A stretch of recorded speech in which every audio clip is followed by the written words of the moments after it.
श्रीराम समर्थ. मातृदेवो भव. रोज सकाळी आंघोळ झाल्यानंतर अधिष्ठानाला नमस्कार करून सद्गुरु स्मरण करावे. 5 वेळा नामस्मरण करावे. नंतर आईच्या पायावर डोके ठेवून आदरपूर्वक निष्ठापूर्वक नमस्कार करावा. पितृदेवो भव. रोज सकाळी अंघोळ झाल्यानंतर अधिष्ठानाला नमस्कार करून सद्गुरु स्मरण करावे. 5 वेळा नामस्मरण करावे. नंतर आई वडिलांच्या पायावर डोके ठेवून नमस्कार करावा. नेहमी आई वडिलांची आज्ञा पालन करावी.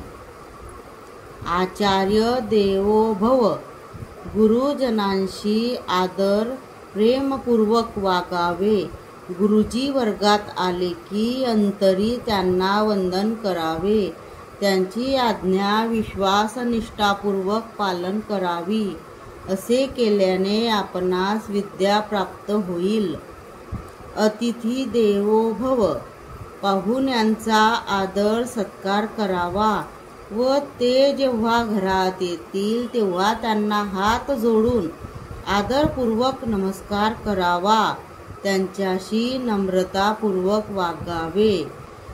संध्यावंदन. मुलांनी संध्याकाळी दीप प्रज्वलित केल्यानंतर आई वडिलांना नमस्कार करून देवासमोर हात जोडून उभे राहून पुढील मंत्र म्हणावा. शुभम करोति कल्याणम आरोग्यम धन संपदा शत्रुबुद्धी विनाशाय दीप ज्योती नमोस्तुते. दिव्या दिव्या दीपोत्कार कानी कुंडले मोती हार. दिव्याला पाहून नमस्कार. देहातील अज्ञान नाहीसे हो. ज्ञान वैराग्य सामर्थ्य व अखंड श्री सेवा दास्य भक्ती प्राप्त होवो. घरातील सर्व माणसांना उदंड आयुष्य लाभो. दिवा जळो देवापाशी उजेड पडो सर्वांपाशी.